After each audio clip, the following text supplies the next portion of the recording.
Welcome friends, আপনারা নিশ্চয় জানেন যে একাধিক স্কুল মার্জ হতে চলেছে। রাজ্য সরকার সিদ্ধান্ত নিয়েছে পশ্চিমবঙ্গ সরকার পড়ুয়া কম থাকায় একাধিক স্কুল মার্জ হবে।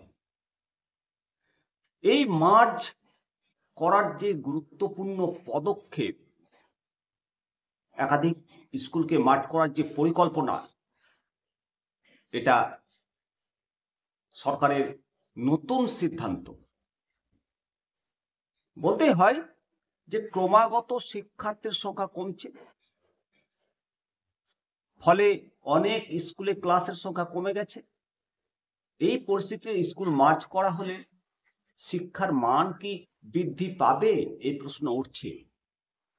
নতুন এই সিদ্ধান্ত অনুসারে শিক্ষার্থীরা একটা উন্নত, একটা সুষ্ঠু পরিবেশে পড়াশোনা করতে পারবে। আশা করা যায় সুযোগ সুবিধা কিছুটা বাড়বে, শিক্ষক শিক্ষিকাদের মধ্যে একটা ইতিবাচক পরিবর্তন আসবে, নিজেদের মধ্যে সহযোগিতা এবং তাদের অভিজ্ঞতা বিনিময় করার সুযোগ তৈরি হবে। এতদূর পর্যন্ত শুনলে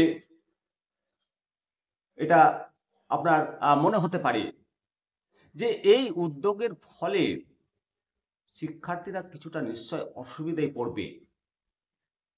তবে স্কুল মার্জ করার ব্যাপারে সরকারকে আশ্বস্ত করা দরকার এবং পর্যায়ক্রমে সমস্ত কিছু সুষ্ঠুভাবে সম্পন্ন করা দরকার।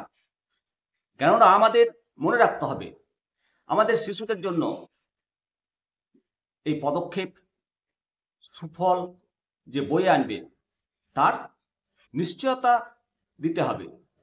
স্কুল মার্জ করার ব্যাপারে একাধিক রিপোর্ট যেটা দাবি করছে যে বিগত কয়েক বছর ধরে শিক্ষার যে পরিকাঠামোগত গঠনগত দিক রয়েছে তা কিন্তু সম্পূর্ণ পরিবর্তন হয়েছে এবং উল্লেখযোগ্যভাবে ড্রপ আউট সংখ্যা দিনের পর দিন লাফিয়ে লাফিয়ে বাড়ছে। কোভিড, তারপর পরবর্তী সময় জনগণের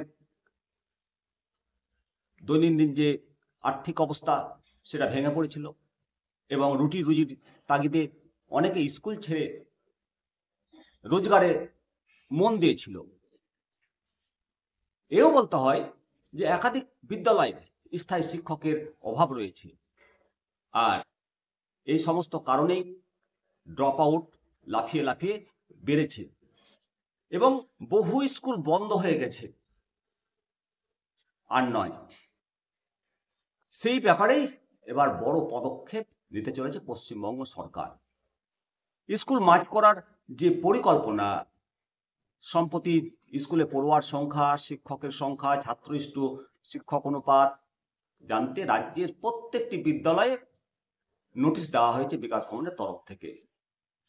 আর এই রিপোর্ট উঠে আসার পরে জানা গেছে যে 250টি স্কুলে 2025 সালে ভর্তি প্রায় শূন্য। রাজ্যে 3363টি স্কুলে মাত্র একজন শিক্ষক রয়েছে, 20 জনের কম পড়ুয়া রয়েছে 8261 স্কুলে। আবার সেই স্কুলগুলোতে 5-6 জন, আবার কোথাও 10 জন করে শিক্ষক শিক্ষিকা রয়েছে। তাই এবার পরিকল্পনা স্কুল মার্জ করার। এই পরিকল্পনা বাস্তবায়নের জন্য ইতিমধ্যে স্কুল শিক্ষা দপ্তর পিটিআর তৈরি করেছে। এই প্রসঙ্গে আমাদের রাজ্যের মাননীয় শিক্ষামন্ত্রী সংবাদ মাধ্যমে বলেছেন, যেটা জানতে পারা যাচ্ছে, গত সোমবার মাননীয় শিক্ষামন্ত্রী চেতলা বয়েজ হাই স্কুলের 114তম বর্ষে আনুষ্ঠানিকভাবে ইংরেজি মাধ্যমে পড়াশোনা চালুর উদ্বোধনী অনুষ্ঠানে যোগদান করেছিলেন। সেখানে উনি বলেছেন, স্কুলগুলো মার্জ করার প্রসঙ্গে শিক্ষা দপ্তরের বানানো সম্পূর্ণ পিটিআর রিপোর্ট হাতে পেলেই স্কুলগুলোকে মার্জ করবে। পাশাপাশি কেন্দ্রীয় সরকারের রিপোর্ট অনুযায়ী রাজ্যে মাধ্যমিকে ড্রপ আউট সংখ্যা বেড়েছে এবং এই নিয়ে মাননীয় শিক্ষামন্ত্রীকে প্রশ্ন করা হলে উনি বলেছেন, রিপোর্ট আমাকে দেখতে হবে। ওদের রিপোর্ট যে সবসময় নির্ভুল সেটা আমি বলবো না। এছাড়াও মাননীয় শিক্ষামন্ত্রী বলেছেন যে এটা ঠিক যে ক্লাস 10 পর্যন্ত মিড ডে মিল দেওয়া হয় না। আবার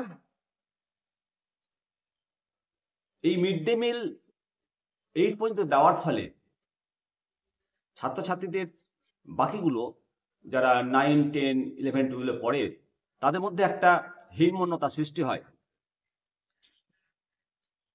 সেই জন্য কেন্দ্র সরকারকে অনুরোধ করা হয়েছে যে ক্লাস 10 পর্যন্ত মিড ডে মিল দেওয়া হোক, তাতে আর্থ সামাজিক স্তরে পিছিয়ে থাকা পড়ুয়ারা আরো বেশি করে আগ্রহী হবে। তবে কেন্দ্রের রিপোর্ট সূত্রে জানা যাচ্ছে যে রাজ্য প্রাথমিক এবং উচ্চ প্রাথমিক স্কুলে স্কুল ছুটে একবারে এগিয়ে, অর্থাৎ পশ্চিমবঙ্গে প্রি প্রাইমারি থেকে 8ম শ্রেণী পর্যন্ত ড্রপ আউট নীল, কিন্তু মাধ্যমিক স্তরে 9ম 10ম শ্রেণীতে সেটা 17.85%। কেন্দ্রের এই সমীক্ষাকে পুরোপুরি ভরসা করছে না রাজ্য সরকার, তবে রাজ্যের তরফ থেকেও একটা সমীক্ষা শুরু করা হয়েছে। অবশ্যই উচ্চশিক্ষা অঙ্গনে যখন পা দিচ্ছে একটি ছাত্র, তখন রুজির তাগিদে পড়াশোনা ছাড়তে বাধ্য হচ্ছে, এবং একাদশ দ্বাদশ শ্রেণীতেও দেখা গেছে এবছর উল্লেখযোগ্যভাবে ড্রপ আউটের সংখ্যা বেড়েছে এবং পরীক্ষার্থী কমে গিয়ে 1,05,00,000 লক্ষে পৌঁছেছে। এই সংক্রান্ত প্রতিবেদন করেছি। তো এই যে ছাত্র ধরে রাখার জন্য মিড ডে মিল ক্লাস 9, 10-এ দেওয়া হোক বলে যে অনুরোধ করছে, সত্যি কি ছাত্রছাত্রীকে ধরে রাখার জন্য মিড ডে মিল যথার্থ? এ প্রশ্ন উঠছে। ছাত্রছাত্রী ধরে রাখার জন্য ট্যাব, এটা কি যথার্থ? কারণ একাদশ শ্রেণীতে দেখতে পাওয়া যাচ্ছে যে ট্যাবের টাকা হাতে পাওয়ার পর বাদবাকি ছাত্রগুলো ভোঁকাট্টা। সুতরাং মিড ডে মিল হোক বা ট্যাব হোক বা যে কোনো সরকারি প্রকল্প ছাত্রছাত্রীদের স্বার্থে হোক না কেন, সেটা কিন্তু ছাত্রকে ধরে রাখার জন্য যথার্থ নয়। বলতেই হয় যে একটা ছাত্রকে ধরে রাখার জন্য বিদ্যালয়ের পরিকাঠামো, ছাত্র ইস্টু শিক্ষক রেশিও দরকার, এবং অভিভাবকের নিকট বিদ্যালয়কে প্রেজেন্টেশন করাটা সব থেকে বড় ব্যাপার। সরকারি স্কুলে বিদ্যালয় ছুট বাড়ছে, কিন্তু বেসরকারি স্কুলে ছাত্রছাত্রী দিনে দিনে বাড়ছে। এর থেকে কি প্রমাণিত হয় বন্ধুরা? অবশ্যই আপনাদের মতামতে জানাবেন।